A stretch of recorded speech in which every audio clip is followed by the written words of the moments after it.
Tidak sampai 24 jam setelah Sergio Perez resmi didepak, Red Bull langsung umumkan pembalap penggantinya sebagai rekan setim Max Verstappen musim depan.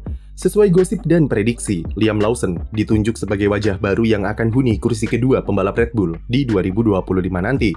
Pemilihan Lawson sejak awal sudah menimbulkan banyak polemik, mengingat performa Yuki Tsunoda yang lebih baik membuat publik menilai pembalap Jepang tersebut lebih layak untuk diberi kesempatan di tim utama. Apalagi Lawson saja baru lakoni 11 balapan di F1 dan belum menjalani satu musim penuh sebagai pembalap. Keputusan Red Bull dipandang sebagai sebuah gambling, mengingat sejarah mereka yang kurang baik ketika mempromosikan pembalap muda. Kita tentu ingat kisah Pierre Gasly dan Alex Albon yang gagal memenuhi ekspektasi di Red Bull karena tekanan di sana yang begitu besar. Lawson sendiri satu balapan lebih cepat daripada Albon dulu sebelum ditunjuk untuk promosi ke tim utama. Bayang-bayang kisah keduanya sudah pasti akan menyelimuti karir Lawson di Red Bull nanti, terutama pada setengah musim pertamanya. Tapi terlalu awal untuk menyimpulkan jika karir Lawson di Red Bull akan berakhir prematur seperti Gasly dan Albon. Mau bagaimanapun, dia dipilih untuk jadi pendamping Verstappen, bukanlah tanpa alasan. Kami sudah bahas di video kemarin, dan di Instagram serta akun X kami, jika salah satu faktor paling krusial dalam pemilihan Lawson adalah familiaritas. Daripada Yuki Tsunoda yang baru ikut tes resmi atau satu kali bersama Red Bull setelah GP Abu Dhabi pekan lalu, Lawson sudah beberapa kali mengikuti tes resmi ataupun privat dengan tim utama terhitung sejak tahun 2021.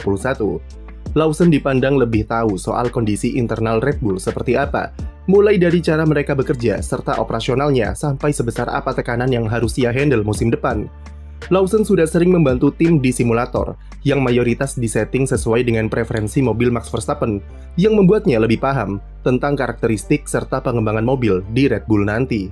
Otomatis tim juga lebih paham dengan pendekatan apa yang dilakukan Lawson, dan keduanya tidak perlu beradaptasi terlalu lama untuk saling memahami ketika bekerja.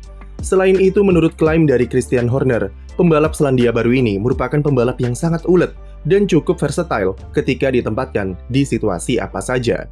Horner mengambil contoh ketika dia debut dadakan di GP Belanda untuk gantikan Daniel Ricciardo yang cedera dan langsung hadapi balapan yang chaos dengan cuaca yang berubah-ubah sepanjang akhir pekan.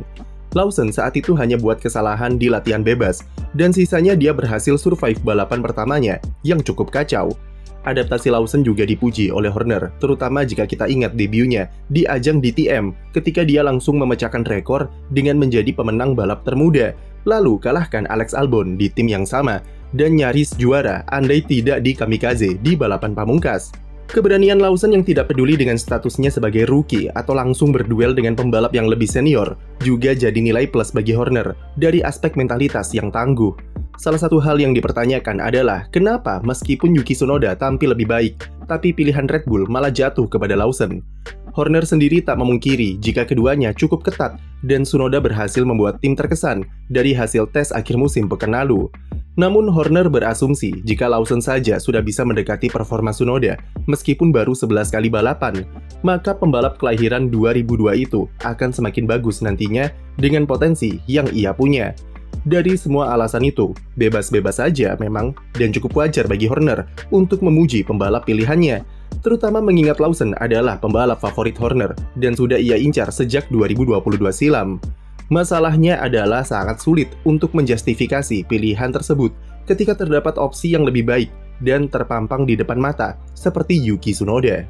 Tsunoda sendiri tidak dipilih tentu karena faktor relasinya dengan Honda yang dianggap terlalu beresiko untuk jangka panjang melihat pabrikan Jepang tersebut yang pindah ke Aston Martin pada 2026 datang. Dari sisi logika atau rasionalitas, pemilihan Lawson sangat bisa dipahami karena faktor jangka panjang dan familiaritas. Tapi dari aspek performa sangat sulit untuk menemukan justifikasi bagi alasan-alasan Christian Horner untuk kembali mencampakkan Yuki Tsunoda dari kursi di timnya. Lawson semenjak comeback ke kursi Racing Bulls pada GP Amerika dan lakoni 6 balapan, ia belum bisa mengalahkan Yuki Tsunoda di kualifikasi dan perolehan poinnya juga kalah. Kami tidak bilang Lawson ini pembalap jelek, tapi dia belum terbukti secara klinis untuk langsung dipromosikan ke tim utama dengan sampel balapan yang sedikit dan belum berkesempatan menjajal satu musim penuh di F1. Tsunoda yang sudah 4 tahun berjuang dan improve mati-matian dari semua aspek dari performa, teknis, sampai mental saja masih dianggap belum cukup. Horner tahu jika menjadi rekan setim Verstappen adalah salah satu pekerjaan terberat di dunia, dan ia paham spesifikasi seperti apa yang dibutuhkan untuk bisa mendapatkan kursi kedua di Red Bull. Tapi kenapa Lawson yang baru 11 kali balapan sebagai pembalap pengganti langsung dijustifikasi Horner sebagai talenta potensial dan langsung diberi beban untuk tampil luar biasa ketika jadi rekan Verstappen musim depan? Apakah dari 6 balapan semenjak Austin sampai Abu Dhabi membuktikan klaim Christian Horner jika Lawson adalah pembalap yang cepat beradaptasi, ulet, dan punya mentalitas tangguh? Mungkin dari segi mental dia benar, tapi dari sudut pandang performa tidak ada bukti yang konkret secara objektif untuk menilai jika Lawson sudah cukup siap untuk tampil di tim sebesar Red Bull. Itu pun jika berbicara mental, masih bisa diperdebatkan, mengingat Lawson masih labil secara emosional ketika dihadapkan di situasi tegang, dan kondisinya tidak lebih baik dari Tsunoda yang sama-sama temperamental. Kami melihat keputusan ini lebih ke arah politis daripada meritokrasi, dan mengingat Red Bull adalah tim yang meraih 4 kali juara dunia dalam 4 tahun terakhir, agak disayangkan saja mereka memilih pembalap dengan cara seperti ini. Apa yang dialami Tsunoda cukup mengingatkan kepada sosok Jan-Erik Van yang dicampakkan Red Bull dengan memilih Daniel Kvyat sebagai pengganti Sebastian Vettel pada 2015. Jeff yang tampil lebih baik daripada Kvyat dengan cetak 14 poin lebih banyak pada 2014 tidak dipilih dengan alasan perbedaan berat badan mempengaruhi performanya dengan Kvyat. Kvyat yang saat itu dicap sebagai wonderkid lebih diprioritaskan Red Bull untuk menjaga nama baik akademinya serta output yang dihasilkan di dunia balap. Maaf jika video ini sedikit bias, tapi yang perlu dipahami adalah beban kritikan kami, yaitu kepada Red Bull dan Christian Horner sebagai pembuat keputusan. Bukan terhadap Liam Lawson, karena dia sendiri tidak salah dan mendapat kesempatan membalap di Red Bull, tentu harus dimanfaatkan semaksimal mungkin.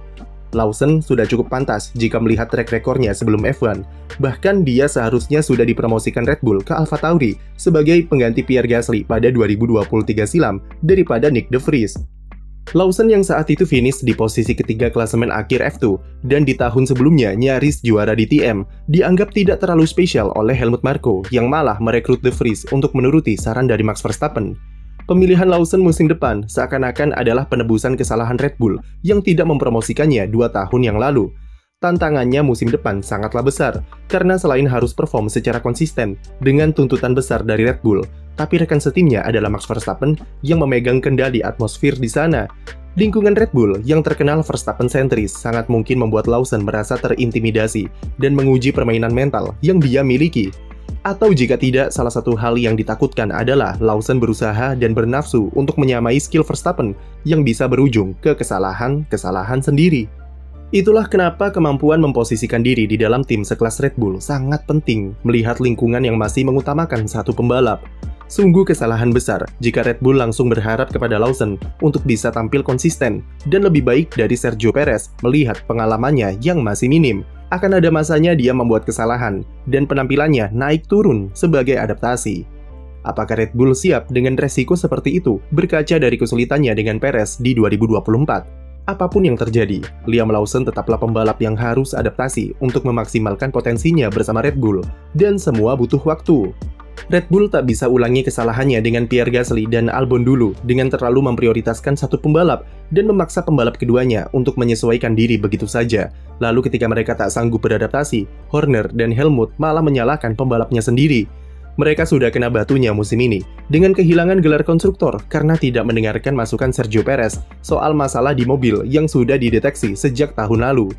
Jadi pertanyaannya bukan kepada apakah Liam Lawson bisa perform atau tidak, tapi lebih kepada apakah Red Bull sudah belajar atau belum dari kesalahannya musim ini. Lawson harus dijadikan sebagai lembaran baru bagi manajemen tim yang lebih baik bagi Red Bull. Kami percaya Lawson punya potensi seperti yang dikatakan Horner, tapi bisakah dia mengeluarkan potensi itu di Red Bull adalah perkara lain, dan tugas tim adalah membantunya semaksimal mungkin. Sekian video dari kami, jangan lupa beri like dan subscribe untuk konten F1 lainnya.